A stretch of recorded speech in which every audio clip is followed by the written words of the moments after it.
Olá pessoal do segundo ano, como estão todos? Espero que estejam bem. Vamos retomar as nossas aulas online para o segundo bimestre. Eu acho que tanto eu como vocês estão ansiosos para a volta das aulas presenciais, mas por enquanto a gente ainda vai trabalhar de forma remota, eu na minha casa, vocês na casa de vocês. Mas vamos dar continuidade ao nosso processo de aprendizagem. Então, nós estamos em período de aula normal. Semanalmente, nós vamos ter conteúdos novos para discussão e vamos dar sequência ao nosso aprendizado. A nossa peteca não pode cair. Vamos com fé e que uma hora isso tudo vai passar, a gente vai poder estar de volta ao nosso convívio diário, que é muito legal. Tá bom? Então vamos dar sequência às aulas de Sociologia, agora no segundo bimestre, falando a respeito de cultura. A gente trabalhou um pouquinho sobre isso no primeiro bimestre, né, a respeito da cultura. A cultura é uma criação do ser humano. E vocês se lembram que a gente falou que cultura é o que nos une, ao mesmo tempo que é o que nos diferencia. Vocês lembram disso no primeiro bimestre. Como o ser humano é a única espécie que cria a cultura, é o que nos une, é o que nos diferencia dos outros animais, que não criam cultura. E a cultura é ao mesmo tempo que nos diferencia, porque cada região tem a sua cultura, cada povo tem a sua cultura. Eu até pedi uma pesquisa para vocês a respeito de culturas de 3 diferentes países para a gente comparar, né, que culturas muito diferentes, cultura norte-americana, cultura espanhola e cultura japonesa. Então, hoje a gente vai continuar falando um pouquinho a respeito de cultura. Então, vamos lá. No caderno do aluno do segundo bimestre, no momento de aprendizagem número 1, a gente fala a respeito aqui da cultura, tá?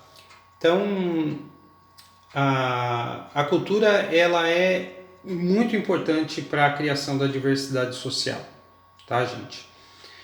E quando a gente fala de cultura, estamos falando de país, né? Geralmente, a cultura de um país, a cultura de uma região, mas não é só isso que é cultura. E a cultura, ela é muito ampla, né? Toda forma de expressão pode ser considerada uma forma cultural. Então a gente tem também aquelas culturas de grupo, tá? E isso é interessante porque vocês são adolescentes e adolescente tem muito a questão do pertencimento a grupo, né? Então você pega, por exemplo, na nossa própria sala, você tem um grupo que é ali um pouco mais unido, que segue uma tendência, que segue um determinado estilo de vida, que gosta de um determinado tipo de música, que gosta de um determinado tipo de vestimenta. E você tem outro grupo que tem gostos diferentes, que tem características diferentes, né? Então você vê, dentro da própria sala de aula existe essa diferenciação, existe esses guetos, essas tribos dentro da nossa própria sala de aula, né? Não é todo mundo igual. Isso tudo é cultura, tá? Isso tudo é cultura. Então, no nosso livro, no nosso caderno do aluno, tem um textinho bastante interessante que vai servir de base para que a gente faça um texto a respeito de cultura. E por que vocês vão ter que fazer um texto a respeito disso? Porque cada cultura, cada tribo, vamos chamar assim, tá? Para facilitar o nosso entendimento. Cada tribo, cada vertente aí cultural, ela tem características próprias. E a principal característica, ou a primeira característica, é a linguagem. Então é como se expressa. Gíria, forma de falar, né? Por exemplo, tem um termo aí que é muito em voga, acho que foi o Neymar que não é obra dele, mas foi ele que popularizou aí recentemente, o termo parça. O que é parça? Parça significa parceiro, não é? Em outras épocas, você não chamava o seu amigo, o seu parceiro de parça, você chamava de brother, mano, camarada. E a partir do momento que uma coisa se torna popular, ela começa a fazer parte da cultura daquela tribo, outras pessoas começam a usar e a coisa começa a crescer. Muitas vezes extrapola, sai até daquela tribo e vai para outras, que se apropriam daquele aspecto cultural e começam a utilizar também, né? Então, o primeiro fator, a primeira coisa que é desenvolvido para a formação de uma tribo, um aspecto cultural, é a linguagem. É como se expressa. A partir dali, vem outros aspectos. Vestuário, atitudes, tá? Mas a primeira é a linguagem, é o modo como a gente fala, é o modo como a gente se expressa. Então, se vocês olharem para dentro da nossa sala aí no Rutsá, vocês vão ver que tem grupos que falam de uma forma, tem grupos que falam de outra, tem grupos que se expressam de uma forma, tem grupos que se expressam de outro. Então, é interessante que a gente perceba isso, porque esse é um aspecto cultural muito importante e que muda de tempos em tempos. A cultura, existe aquela cultura que está enraizada ali, né? Que ela não, dificilmente ela vai mudar. Ela vira patrimônio, ela começa a fazer parte da vida da gente de uma outra forma. Mas, de uma maneira em geral, os aspectos culturais, eles mudam, porque eles sofrem influência, né? Então, eu falei bem, eu creio que foi o Neymar que popularizou, que de certa forma transformou num evento o termo parça, né? Então, outros aspectos de linguagem também são assim. Você vê num filme, uma música, algum formador de opinião, alguma pessoa com influência sobre um determinado grupo cria, esse grupo se apropria e ele expande. Então, a linguagem e os aspectos culturais, eles mudam com o passar do tempo. Durante um ano é aquilo que está na moda, durante o outro ano é aquilo que vai fazer parte dos grupos. Algumas coisas ficam, algumas coisas passam. Por que algumas coisas ficam e algumas coisas passam, gente? Porque algumas coisas elas têm base, elas têm um fundamento, muitas vezes elas são baseadas em fatores mais profundos, familiares, locais. Aqui na região do Vale do Paraíba a gente tem várias expressões que são daqui, que são... eu nunca tinha ouvido falar, eu só tomei conhecimento quando eu me mudei para cá e comecei a conviver com pessoas daqui, né? E são expressões, é uma linguagem que é falada por todos. E existem coisas que são mais descartáveis, que são forjadas pela cultura de massa, são forjadas por uma cultura passageira que transita aqui no nosso meio, principalmente no meio de vocês, né, nos adolescentes, e que depois de um tempo é substituída por outra.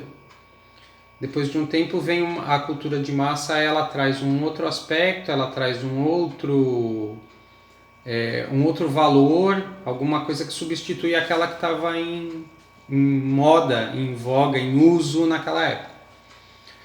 Então, É importante que a gente, com bastante critério, a gente com bastante olhar crítico, consiga identificar aquilo que é cultura de fato construída e que vai permanecer no longo prazo. Festa junina, olha que coisa interessante, é uma tradição que se permanece. Esse ano aqui nós não vamos ter festa junina, só que o bolinho caipira, que é uma coisa pertencente à festa junina, que faz parte da cultura aqui da região, de alguma forma alguém está dando um jeito de fazer, de ter, de vender, não é? É uma coisa permanente, é um aspecto cultural permanente. E algum outro aspecto que o ano passado podia estar nessa época do ano também em moda, e hoje já não está mais, hoje já acabou. Geralmente com a música é assim, né? Uma determinada música, ela é lançada, a mídia de massa a transforma num fenômeno, mas é um fenômeno que dura pouco, tá? Mas enfim, nós temos um exercício para fazer, tá bom, gente?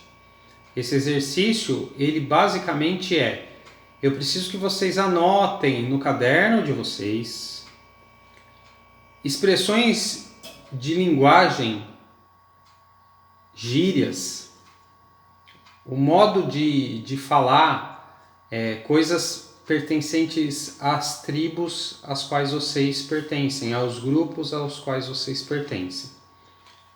Esse é um ponto. E o outro ponto é a mesma coisa, gírias, expressões, a linguagem cultural que vocês conhecem, mesmo que não seja dos grupos que vocês pertencem, tá bom?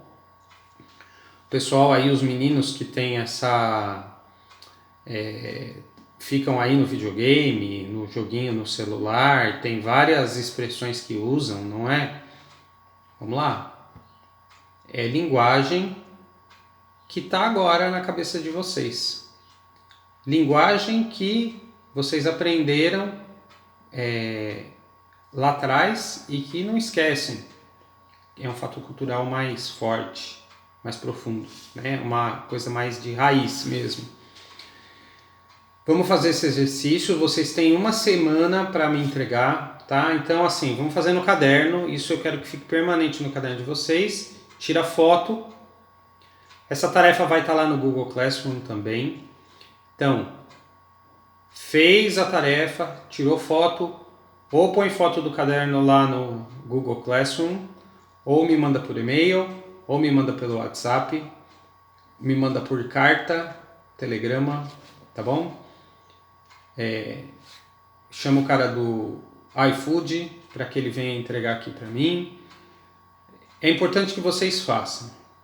Gente, nós estamos separados fisicamente, porém nós estamos juntos nos meios eletrônicos de comunicação. Nós estamos em período de aula, as aulas estão normais. Então vocês têm que acessar o centro de mídia, assistir as aulas lá, de todas as matérias, não é só das minhas não. Tem o Google Classroom com tarefa de todos os professores. E tanto eu como todo mundo está à disposição de vocês. A gente está aqui para vocês e por vocês. É importante que vocês assumam um compromisso na entrega das tarefas, um compromisso com o aprendizado de vocês. Tá? O primeiro compromisso é de vocês com vocês. Depois com o professor, depois com família, depois com escola. Assim, é importante que a gente não deixe a nossa peteca cair agora, tá? Para que a gente não desanime, para que ninguém perca nada, tá? Então os conteúdos continuam. Hoje a primeira aula do segundo bimestre, de fato. Vamos lá, vamos fazer, vamos entregar. Não vamos perder prazo. Sabe por quê? Tudo isso está sendo avaliado, tá? Tudo isso está sendo avaliado.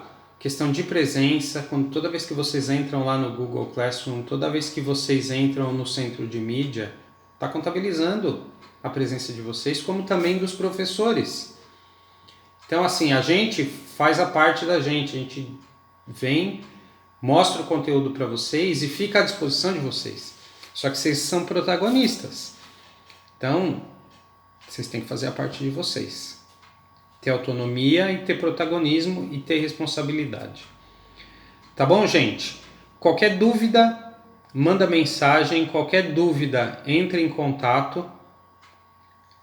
E vamos para a próxima, tá bom? Semana que vem a gente se fala com mais conteúdo no Momento de Aprendizagem 2. Até a próxima, galera!